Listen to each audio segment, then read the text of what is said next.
This is CBC Vancouver News.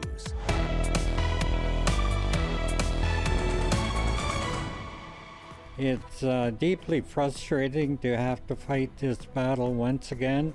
With a new pipeline on tap, a look back at the tumultuous timeline previous projects have taken to get oil from Alberta through BC. Plus, record high demand More people accessing the food bank than ever before. collides with record low donations. I never seen a decline like on this percentage ever in the food banks. Food banks in BC just can't keep up. Also, Shuswap is definitely a summer destination, and it gets quiet in the wintertime. what Salmon Arm is doing to help local businesses weather the winter weather months. Good evening, I'm Tanya Fletcher. Thanks for joining us. So it's a big night for the Vancouver Whitecaps. A high-stakes game on the road, but fans packed BC Place for a watch party as the Caps made club history tonight at the team's first Western Conference final against San Diego FC.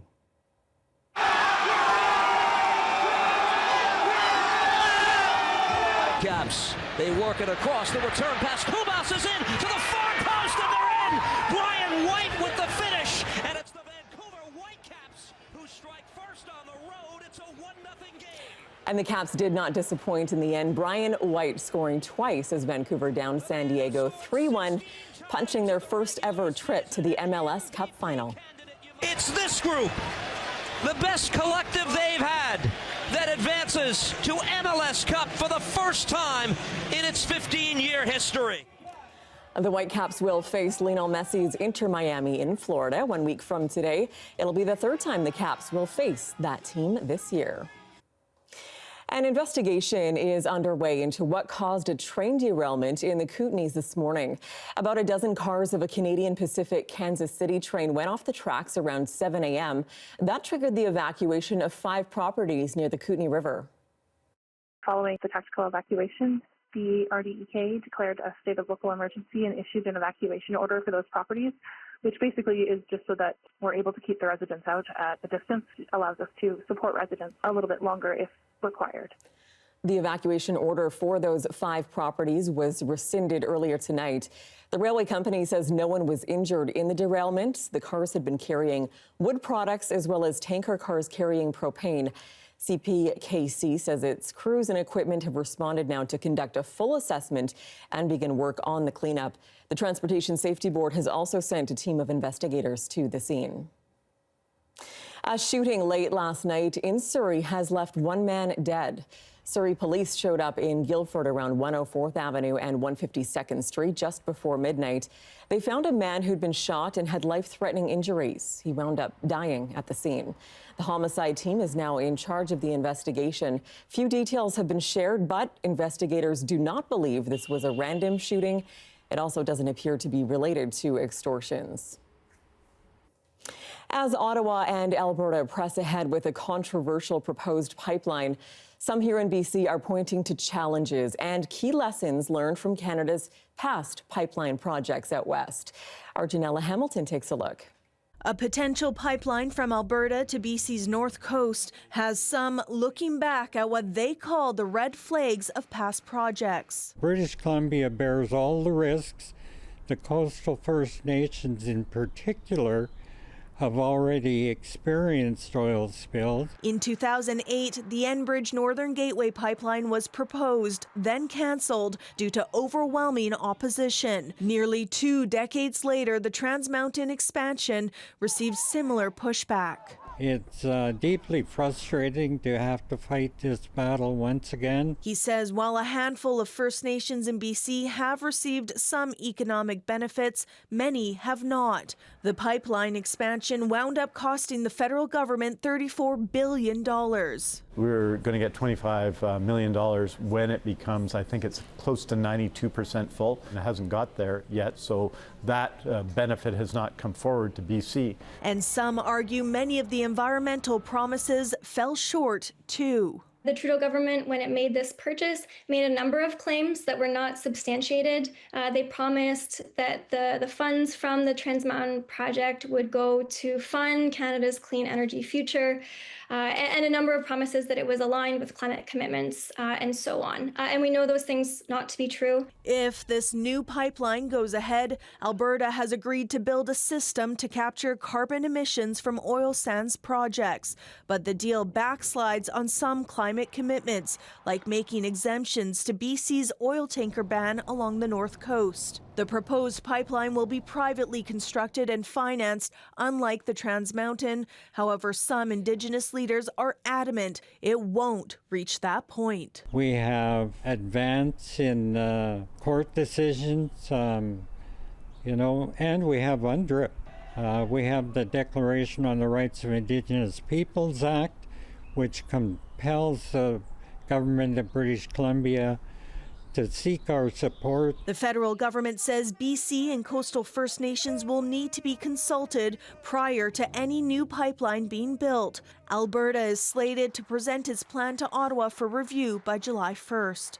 Janella Hamilton, CBC News, Vancouver. Well, meanwhile, Alberta's premier addressed members of her own party at their annual general meeting today. Much of her speech focused on this week's pipeline agreement with Ottawa. She struck an optimistic tone, but not everyone was convinced. The CBC's Sam Sampson explains. Alberta's premier is framing this memorandum of understanding with Ottawa, as she has for days now, as a win for her province, even in the face of some mixed reaction. We have been abused and taken for granted repeatedly over the past decades. But my friends, let's not throw in the towel and give up on our country just as the battle has turned in our favor and victory is in sight. It is. It is. This deep mistrust of Ottawa comes from years of environmental policy, specifically from a Liberal government, which people here say held Alberta back from reaching its full potential when it comes to oil and natural gas and energy in general. Now, when it comes to the mixed reactions, some people clearly do agree with Smith that this is a great deal, a next step ahead. Others disagree, saying the deal actually won't lead anywhere, especially when it comes to a new bitumen pipeline from Alberta to the west coast. And finally, others disagree simply because they don't want to work with Ottawa at all and say they'd rather see Alberta become its own country and find new infrastructure opportunities, specifically with the United States. Now, keep in mind, the people here don't necessarily represent the general population of Alberta. These are all card-carrying members of the United Conservative Party, and recent polling shows that most Albertans would actually stay within Canada. In her speech, the Premier continued to sell this memorandum of understanding to her party members, and one way she did that is to say that she will hold Ottawa accountable during this whole process. So I will take the advice of a great U.S. President, Ronald Reagan, who said when dealing with a former adversary, trust but verify. And on behalf of Albertans, I will be verifying and holding Ottawa accountable, as you know, every step of the way. You can absolutely count on that. Before she left the stage, Alberta's premier brought up other topics important to her party, including adding privatized aspects to Alberta's healthcare system and fighting Ottawa's federal gun seizure program, all of which received unanimous applause. No mixed reaction for those topics. Sam Sampson, CBC News, Edmonton. Well, back here in BC, bad snow means Canada's Olympic cross-country ski trials will be moved out of Prince George and to Vernon instead.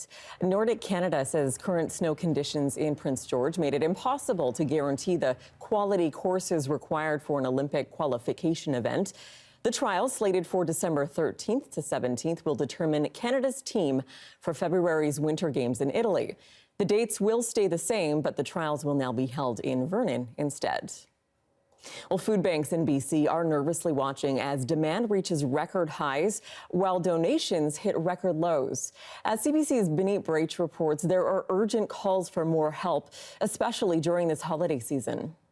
From sweet treats, trinkets, and local treasures, visitors and vendors at this Christmas market in Abbotsford in the spirit of giving back. Part of the admission fees for the Very Berry Mango Market are going to support the local food bank. Archway Food Bank is seeing more people accessing the food bank than ever before. They're putting out an urgent call to the community to raise $1.3 million before the end of the year to meet the rising demand.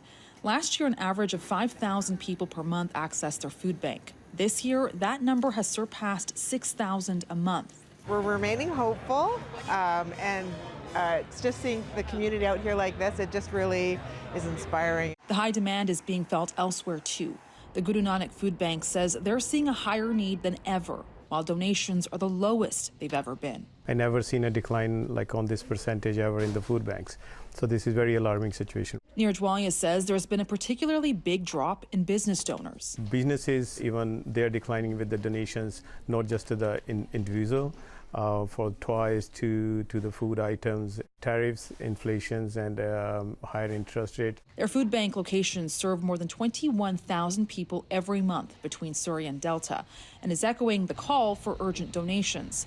Food Banks BC says several factors are adding to the high demand province-wide. We hear the cost of food, the cost of housing, and low wages as the top three reasons that are most commonly cited. And this year, it's estimated that the average household has seen about an $800 increase in the cost of their household groceries. The number of visits to BC food banks has increased by nearly 80% since 2019, according to a new report from Food Banks Canada. That includes more children, seniors, and even people with paying jobs relying on donations. We just need to see more support that's going to put more money back into the pockets of British Columbians. He says with more turning to food banks, every donation helps make a difference when people need it most, especially during the holidays. Benit Brach, CBC News, Abbotsford.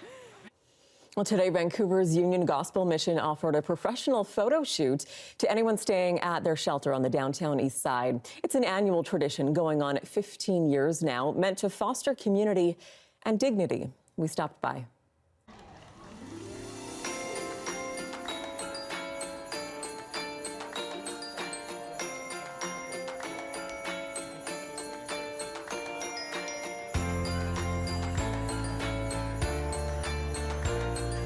Something that we all take for granted sometimes, getting our pictures taken, but not everybody has the opportunity to experience, what we're doing here, setting up professional studios, having professional photographers, hair and makeup, and then getting their pictures printed and then delivered to them on the spot.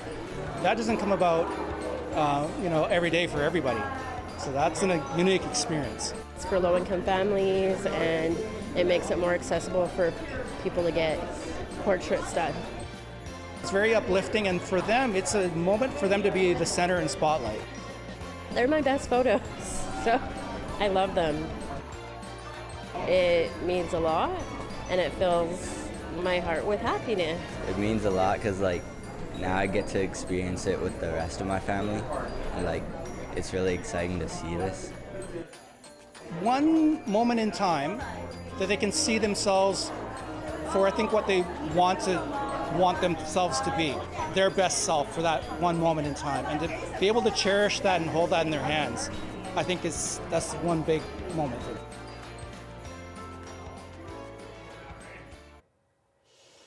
And let's take you to the interior. A European-style holiday market drew thousands of people to downtown Salmon Arm today. As our Jacqueline Gelino tells us, there are high hopes that this event will help bolster a typically slow winter economy. Shuswap is definitely a summer destination, and it gets quiet in the wintertime. The Roof family planted Christmas trees 20 years ago. The evergreens help them get through the winter when tourists are not flocking to their farm market for fruit. It gives us a strong start to the new year and lets us weather those quieter months in January and February. They brought their trees to the Yuletide market, where several businesses have come together to drive local shopping. Carly Hutchinson says her store saw a lull in sales when fall arrived. But today, the store, located right in the middle of the market, is bustling. There was already people lined up at the door when I got to work today, so it's been so busy all day, and we're super happy that people are supporting local. Volunteers, local artisans, and business owners came together with a vision for a European holiday market. Mother-daughter owners of Anvil Coffee say the market has been great, not only for business, but also to reconnect with friends. We're having just so much fun. It's just such a privilege and an honor to be part of such a wonderful community who comes out for such a fun experience such as this. They hope the Yuletide Market will become an annual event that draws locals out and tourists in. Having opportunities to have events where people come out and they can enjoy being here and finding something new and fresh and exciting to be a part of is really cool and is a big privilege. The city hopes this will help turn Salmon Arm into a year-round tourist destination. Jacqueline Gelino, CBC News, Salmon Arm.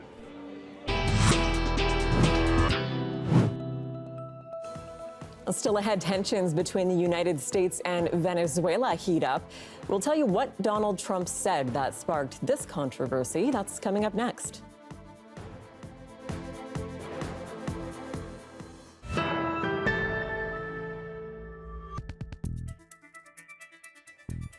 Welcome back. In international news now, Donald Trump's war of words on Venezuela has seen a new salvo launched, and it has some worried that an attack of weapons on the regime could be in the offing. The CBC's Chris Reyes has that story. In the face of ongoing escalation between the U.S. and Venezuela, an ominous declaration from President Trump.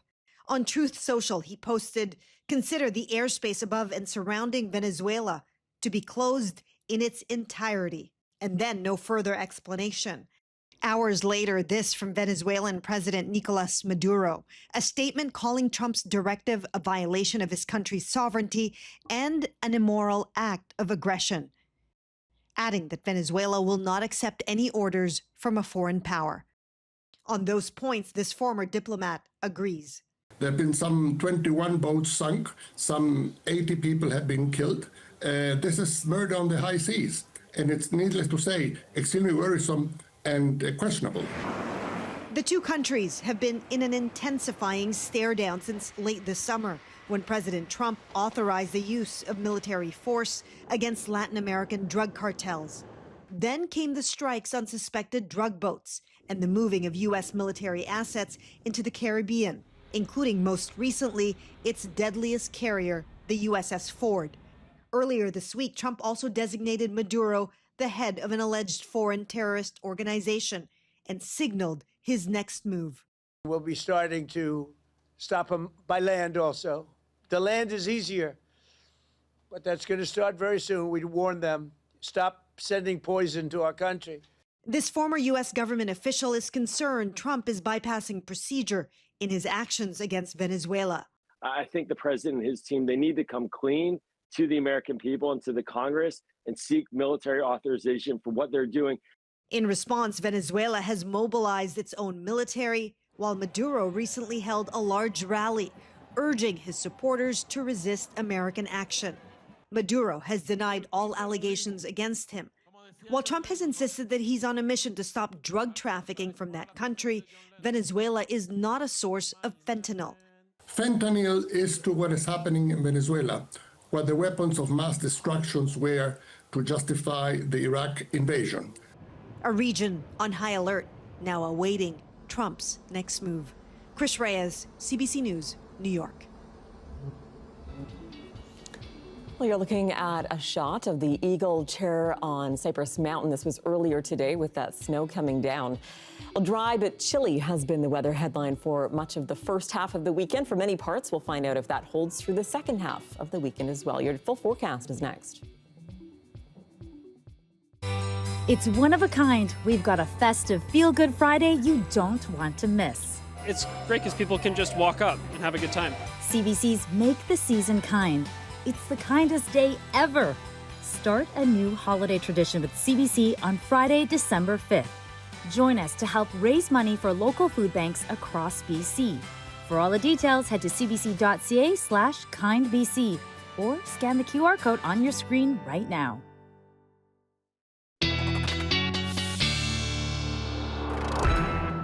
And let's take a look at the long-range forecast. We'll look at the precipitation that we have, or rather we don't have, across much of BC. That classic high pressure is sitting in place firmly across much of the province, except you'll start to see come the work weeks that begin to weaken a little bit, especially along the north coast. But for now, that means largely clear or at least dry conditions. Still some clouds, some overcast skies across much of BC. Here's our forecast for tonight. You'll see those overnight lows getting quite chilly, -16 up in Fort St. John, -17 Dease Lake. Otherwise, otherwise pretty seasonal for this time of year across the rest of the province. You'll see lots of sunshine through the interior and the Kootenays as well. A little bit of cloud cover again further north, and along the north coast is where we could see some of that precipitation begin. Otherwise, fairly nice temperatures. Again, a little bit chillier than we've been used to, but not too cold at all. And nice to see some sunny breaks. Hopefully we'll stick around through Sunday before, again, we start to see that rain come back come the work week. A local art studio is making a big difference in the lives of artists in Maple Ridge. As Danielle Piper tells us, it showcases the artistic talents of people with diverse abilities. There's an art show down in Maple Ridge this weekend. And it's not just any art show.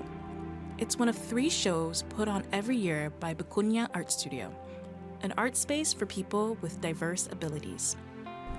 I'll show you how it will look when it's finished. This is Mark Sears. Mark lost his vision late in life and likes to recreate famous paintings as sculptures. One example is his rendition of Leonardo da Vinci's The Mona Lisa. It wasn't totally easy, but I managed from memory.